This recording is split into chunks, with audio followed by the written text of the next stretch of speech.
तो अब हमारा टॉपिक आता है रदरफोर्ड का परमाणु मॉडल, है ना।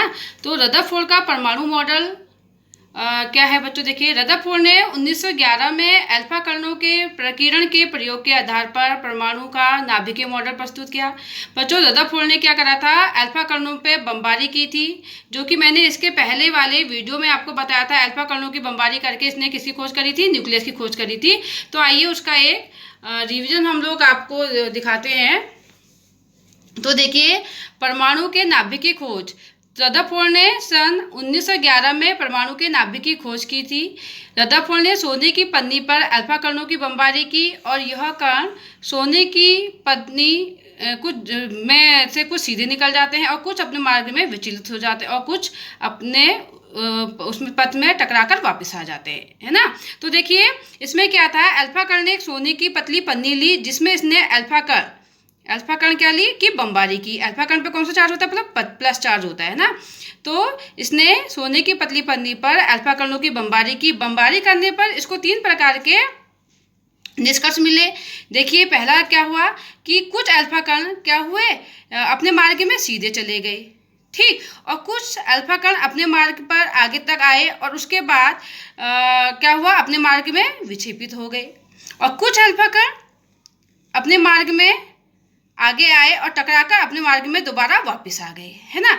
जो अल्फा कण अपने मार्ग में सीधे चले गए, उन अल्फा कण ने तो यह सिद्ध किया कि परमाणु का अधिकांश भाग रिक्त है, जिससे अल्फा कण अपने मार्ग में बिना किसी रुकावट के परमाणु के आर पार चले जाते हैं, ठीक। दूसरे प्रकार के अल्फा कण जो अपने मार्ग में आगे आए और अपने मार्ग से हल्के से विक्षेपित हो गए।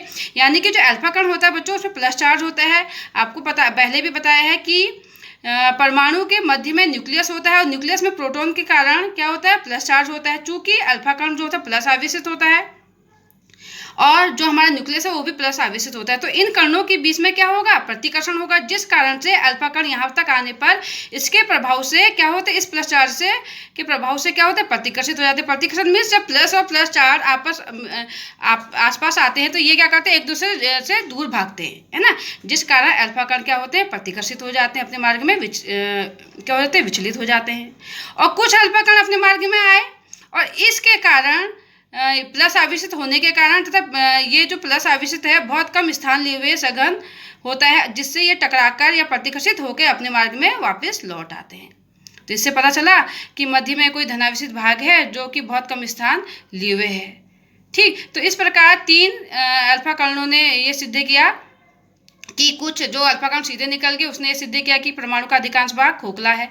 और कुछ अल्फा कण जो अपने मार्ग में विचलित हो गए, उसने बताया कि मध्य में कोई ऐसा धनावेशित भाग है जिससे ये अल्फा कण विचलित हो गए। और जो अल्फा कण अपने मार्ग में आए और से प्रतिकर्षित होकर अपने मार्ग में दोबारा वापस आ गए, उसने ये सिद्ध करा कि माध्य में कोई सघन धनावेशित भाग है जो बहुत कम स्थान लिए हुए है, ठीक है। ये क्या था, परमाणु के नाभिक की खोज थी, ठीक। और ठीक उसके बाद इसने इस केंद्र को उसने क्या कह दिया, धनावेशित भाग को नाभिक कह दिया, है ना।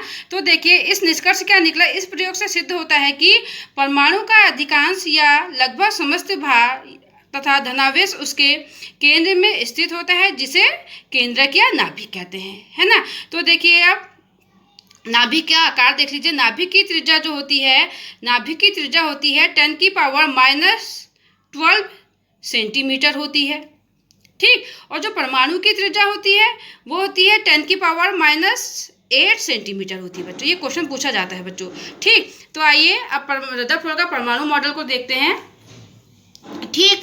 तो रदरफोर्ड का परमाणु मॉडल जो कि मैंने अभी आपको बता दिया है, अल्फा कणों के किस प्रकार उसने बमबारी करके न्यूक्लियस की खोज की।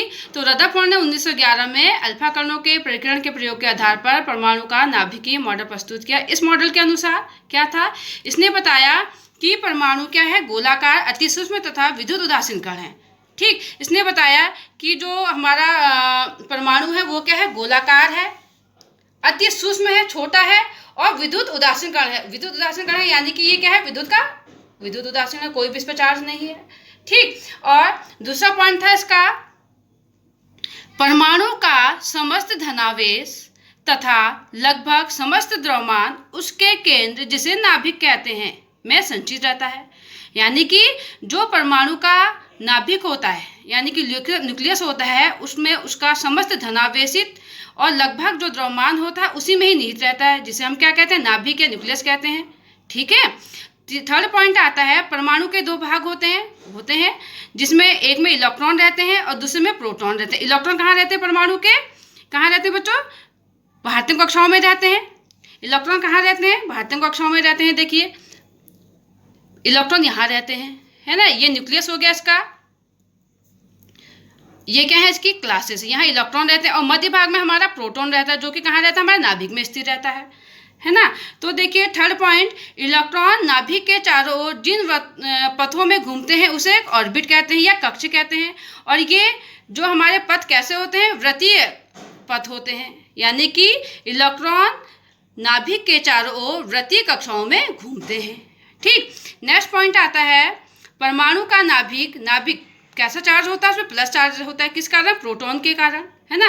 परमाणु का नाभिक जो धनावेशित परमाणु के इलेक्ट्रॉन पे कौन सा चार्ज होता है बच्चों, माइनस चार्ज होता है, ठीक, की ओर आकर्षित करता है। यानी कि जो नाभिक है और जो हमारे इलेक्ट्रॉन है ये एक दूसरे को क्या करते हैं, आकर्षित करते हैं, क्योंकि नाभिक पे प्लस चार्ज और इलेक्ट्रॉन पे माइनस चार्ज एक दूसरे को क्या करता है, आकर्षित करता है, यानी कि एक दूसरे को एक आकर्षण बल से खींचता है अपने। ठीक।